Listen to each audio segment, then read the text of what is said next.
WNST, Towson, Baltimore, and Baltimore Positive. We are positively into training camp with the Ravens and the Lamar contract thing, fake football. Luke's out in Owings Mills. He'll be there all week as the Ravens get ready for Arizona and some more fake football. But, this is a time of the year where, like, writers drop stories and real writers been saving up stuff. I'm saving up a little something for September myself you'll want to check out. And weird stories, off-season stories. And obviously the Ravens have had real tragedy in this offseason with the drug overdose of one of their players. They have contract issues, all this off-the-field stuff. But nothing more fascinating than, look, man, I'm from Dundalk, right? People smoked weed. We talk cannabis here, alcohol, all sorts of things, selling beer, drinking beer. I'm doing 31 breweries in 31 days this month. So I like to open my mind to discuss things. But on two different occasions this year, quarterbacks, the National Football League, and mushrooms have come up. I was at the Super Bowl in L.A., imagine that, and Jake Plummer, Jake the Snake, all cool and wavy gravy, sat down and did a 30-minute dissertation with me on the power of, I don't even know how to pronounce it, ayahuasca, but shrooms, as we used to call them back in the neighborhood. Julie Kliegman wrote a piece last week at Sports Illustrated, and she's one of my favorite people, the editors, to clean up the mess of sloppy Oscar Madisons like myself. But she is out on the front of mental health and writing about mental health and into all of this good stuff. She hails from the great state of New Jersey, where we all fought for Bruce Springsteen tickets here recently, some more successful than others, and is a Northwestern person. She knows good pizza. She may have been to Pequod's on the north side. I'm not sure.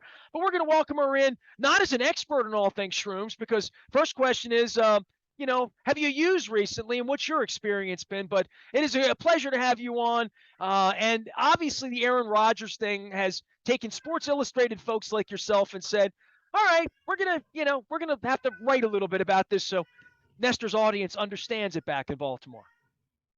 Thank you so much for having me. To answer your first question, I have not done shrooms. I have not used psychedelics. So kind of opening up this whole world was really foreign to me. I spent months reporting on it, and then Aaron Rodgers sort of comes in and drops this bomb about ayahuasca and also psilocybin, which is mushrooms. Here we are. So it just so happened to line up with when I was getting ready to publish this article anyway, and here he goes doing this 2.5-hour podcast. Okay, so give me your genesis on this, because listen, I remember when, I believe it was Kyle Turley, came by maybe 10 years ago, started talking about openly smoking weed and helping him and getting him to not be a maniac on the football field. And then Denver happens, and then Washington happens. Now everybody I know has got a card here in Maryland. We're getting real close to, so things that were taboo. I mean, listen, Julie, I'm doing 31 breweries in 31 days this month to celebrate my 31 years in crab cakes. Crab cakes are normal. Couldn't do 31 breweries here 31 years ago because breweries weren't legal, right? So like all of the drugs and where we are with what is a drug and what is an aid. And Jake Plummer came by, and I had an episode, the last 5 years where a friend of mine was telling me about his journey with mushrooms, psilocybin. You're going to have to educate me on the ayahuasca and even the pronunciation on some of this stuff and where it is. But for me, it was Jake Plummer 6 months ago, and then the Aaron Rodgers thing, right, happens. And that was where I sort of, went into my first conversation with a dude who played football that I'm familiar with during his career. I was at his locker at one point. I remember talking to him after a game many, many years ago, and he's telling me about this thing. And now Aaron Rodgers is out in front of it on the biggest podcast that there is and all that. But you were already down a pathway to writing about sports and this particular side of, you call it a drug, right? We okay calling it that, or a plant? What are we going to call it? We can call it a drug. I mean, or medicine. Yeah, if you really want to, a plant, it is a plant. But yeah. Well, so where were you on all of this? I mean, Jake Plummer brought it to me. I had a friend say something to me about it a couple of years ago, but it's not, I guess we're a product of whatever we surf on the internet, right? I mean, I guess we are. Ask Zuckerberg, right? But it doesn't come to me that much. But the Aaron Rodgers thing happened, and that's when I reached to you, because I knew from the minute I got into this and did a little research on you, I'm like, hey, man, this chick's start studying this stuff here. Where did it come to you for sports and for a project really for Sports Illustrated and the work that you do? Yeah, so I've been working on a book about mental health in sports. And actually, a few months ago, Daniel Carcillo's team reached out. He's the former NHL enforcer. Um, and he has this whole company going relating to psilocybin. And, he says that psilocybin is what helped him after traumatic brain injury and suicidal thoughts. So he was kind of like my entry point, and I didn't know it. Like I said, I didn't know hardly anything about this. But You're I just was a like, sports editor, right? Like literally right. but you do a lot with mental health though, right? Yes. That's a space that you dive into as a writer more than an editor, Hmm. right? Fair? Exactly. Yep. You know, Yeah. is that personal as well in regard to like that's a really cool space to be in this place, right? Where athletes have Twitter and they are much more. I mean, Jake Plummer talking about shrooms, that's one thing to have a washed up guy saying, I got hit in the head and I want to take care of my body. Different thing for Aaron Rodgers to say, I'm studying up on this so I can go win another Super Bowl this year, right? That's all. That's That's right. there's a different place there between recreational and what I saw with steroids here 25 years ago that you guys did a pretty good job of reporting about, as I remember Tom Verducci, right? So yes. Yeah. Yeah, I mean, you're right. It's a totally new level of like accessibility to have like this back-to-back MVP, very famous quarterback talking about his ayahuasca use. I mean, that's the highest profile stage that psychedelics have been on in elite sports. And you're right that most of the people talking about it are former athletes, like Plummer, like Daniel Carcillo. But yeah, now here you have this current athlete, and you also have the NFL saying, hey, we're not going to do anything about it. That's fine. Yeah, well, I mean, look, the NBA started walking the other way on cannabis before anybody. If you ever went to an All-Star game, I think you'd realize that right around the time it got to Vegas, and Bill Simmons started writing about it amongst others. But I would just say where it's helpful, right? Where cannabis is helpful, or a glass of wine in the old days, or a little rub of the whiskey on the teething child, or wherever it's cocaine 100 years ago in bottles, or whatever it is, the mental health part of this for you struck you as, is this helping their game? I did my college thesis. I don't talk about this much. I don't talk to people smart like you from Northwestern too often. I did my college thesis on hypnosis Oh, in wow. sports and in athletes, and I found this kid at San Diego State. I'm talking, my thesis was 1991. So this kid Hmm. played, he was like a fifth round draft pick out of San Diego State, and he swore by hypnosis, and that he swore that it helped his game. There's a couple tennis players involved that were involved in it at the time. And I don't, this is going back to when Martina Navratilova was talking about eating better and writing books about eating better as an Hmm. athlete. And the mental health side of where Tony Robbins came into my life 30 years ago, and where I'm on the air talking to all sorts of people in all sorts of spaces, where it's helpful and where it's a steroid for Barry Bonds to hit home runs, right? And then there's the um, getting on the field and sleeping. I mean, Harbaugh has all of this stuff about time and diet and things that he's following for the Ravens as an organization, that he's been open-minded to people coming in and thinking differently. Now, when Aaron Rodgers comes into this, where are you in writing about it, and where Aaron Rodgers starts openly talking about it as an active player? Because that is we're in a different world here in talking about how these drugs could be helping some players. Yeah, so I already had a draft in of my story when Aaron came out about this. And so this was kind of like a gift for me as a writer, I would say. That here you go, here's this evergreen story that all of a sudden has a news peg that has really gotten people talking. And like I said, like the platform that he has and the platform that he's given psychedelics is just unmatched. Julie Kliegman is our guest. She is with Sports Illustrated as an editor, but as a writer in this particular case. If you want to Google the piece, and I can pull it up, and I've already shared it. The headline on this: What do athletes get from ayahuasca, mushrooms, and ecstasy? Aaron Rodgers and Kenny Stills are among the few who have spoken publicly about their use of psychedelics for mental health purposes, but a future where treatment is more widespread across sports may not be so far away. Julie, I don't know how many drugs what's currently. I haven't been in a football locker room in 2.5 years, and Chad Steele's Mhm. probably going to see the fact that I'm never going to be in one again. But I've been in locker rooms my whole life since I was 15 years old. I was a reporter for AHL hockey teams. I covered hockey, covered high school athletes, all of these years, and mental toughness. And I had David Marinus on this week writing a book about Lombardi, right? So you Mhm. got to be tougher. You got to be mentally tough.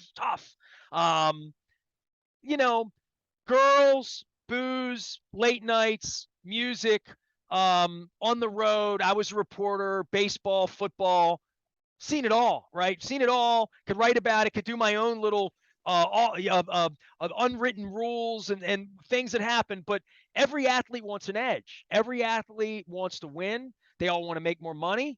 They're all working hard, allegedly, and when they don't, it's very obvious. Somebody comes, takes their job, right? Like Sure. literally. The mental health part of this would be that if you went to your baseball manager or football coach at any point in the history of history, before recent history, and Mhm. said, my marriage, I'm struggling. I'm struggling with my parenting. I'm struggling. I have a father that's dying, a mother that's dying.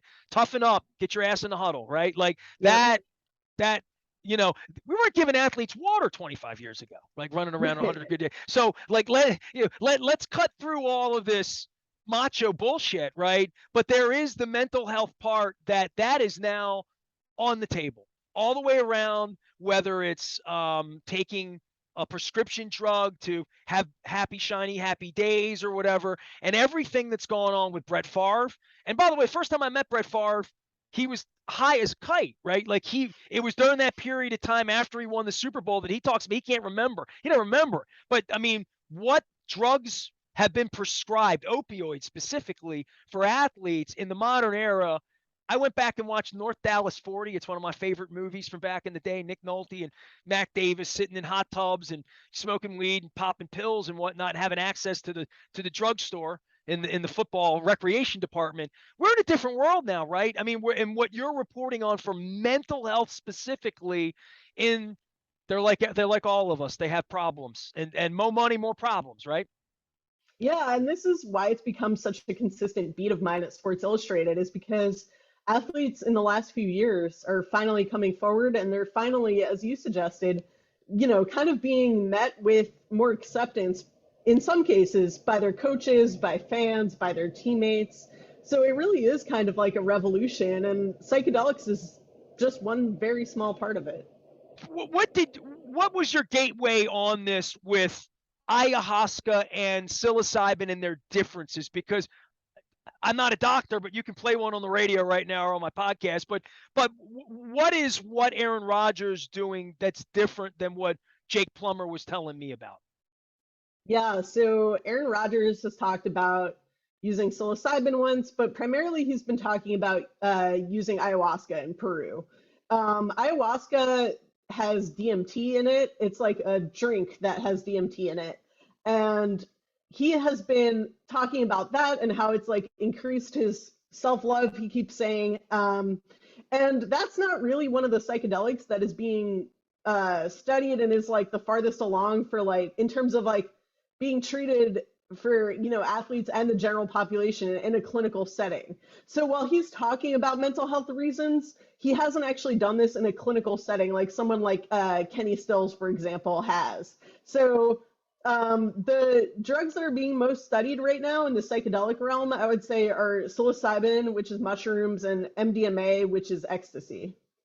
Uh, yeah, and I've seen that at work at various points, not myself as well, enough to scare the hell out of me to say I ain't taking any of that, right? So Yeah. there's a little bit of this that's recreational, but this is now getting to the point with dosage, right? And Mhm. with proper care and oversight and guardrails, right? That you would want to put in if you're. I mean, man, all my life he's tripping on shrooms, right? Tripping, right? I mean, Right. there's a whole lingo, even though I've never done it and you've never done it, that there is something about it that is the other side, or we've seen it portrayed in movies or whatever it would be.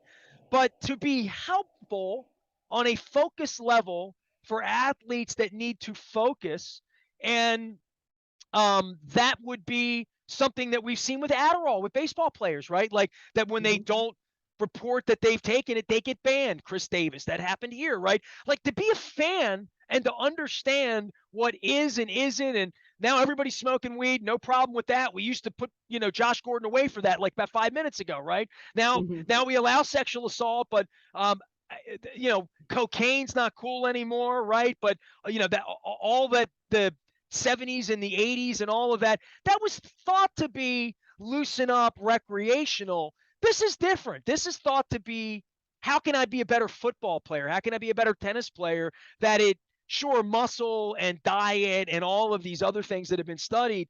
This is a different mental acuity side that some Tom House of pitching is going to go into in a different way than physical, right? Absolutely. Yeah. It's about being a better athlete. It's also about being, a better, healthier person.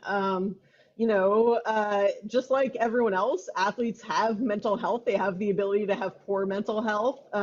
They have the ability to get depressed or be anxious before, say, if you're a pitcher, they might be anxious before a start, things like that. And so it really is just about, how can we treat this depression? How can we treat this anxiety? How can we treat this PTSD potentially even in a new way? Because therapy and traditional psychiatric medication, they work really well for a lot of people, but they also don't work well for other people, and they're still stigmatized as well. So there are some athletes, I would guess, who would be more open to trying a psychedelic than they would an antidepressant, for example. I would also say in a world that you and I cover in sports. And by the way, Julie Kliegman is our guest. She is an editor at Sports Illustrated, SI.com. You can find her there. You can find her piece on what do athletes get from ayahuasca, mushrooms, and ecstasy out at SI.com.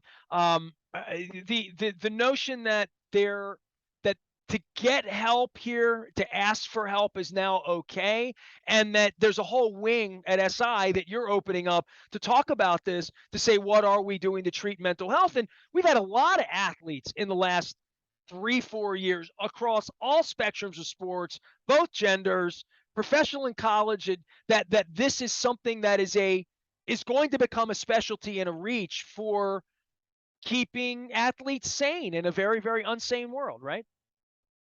Exactly. Yeah. I mean, as experts have put it to me, like psychedelics is just one more potential tool in the toolbox in terms of keeping athletes mentally on their game. It's not like this miracle drug or set of miracle drugs that's going to cure everyone. And a lot of people might not even want to try it. It can sound really scary. But for some people, it might work. And that's important to consider. And it's important for leagues themselves to consider as well. Hey, I appreciate anybody who's a great editor and doing all the work. I know Peter King gave some love to his editors on the way out, a week or two ago. And I've always had editors, and my favorite people. I still take them out and drink beer with them from the time I was 15 or 16 when I was a kid, and they edited my copy. So big appreciation. The unsung heroes. Did I do that the right way, Joel? Yeah, thank you so much. Well, before I let you go, talk about editing a little bit and sports journalism and what you guys do at SI, because so much has changed over the course of time. One of the great nights of my life, my professional life for sure, was back in 1999.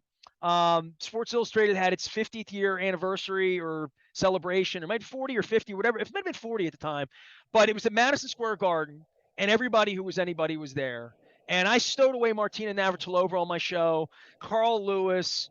Oh my God, I could go through Roger Bannister, Roger Clemens. I mean, all these guests this one night at the Garden. But it was a Sports Illustrated thing. I'm an SI kid, I'm a Don Banks, the late great Don Banks and Peter King. I found a picture of Dr. Z and I doing radio together. It was a dry wit, 1998, 1999 together. So I have a long history. What is SI now? And certainly for your role as in editing, such an important thing to be putting truth on the internet. Very, very important. Fact checking.